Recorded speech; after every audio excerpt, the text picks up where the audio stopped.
বাইরে কি পরিবেশ, বৃষ্টি পড়ছে, মনটাই চাইতেছে বৃষ্টিতে ভিজে ভিজে গোসল করি, কিন্তু আমি পারতেছি না, কারণ আজকে আমার ঠান্ডা। আমার ফুল গাছগুলো কিরম সতেজ হয়ে গেছে দেখেন, আম গাছগুলো ঝিমাই গেছে,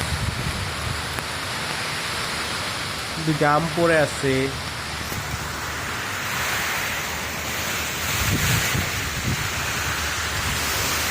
কি জোরো হাওয়া, বাতাস বইতেছে।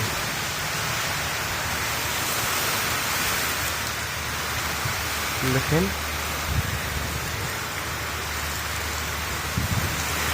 বৃষ্টি পড়তেছে কিছু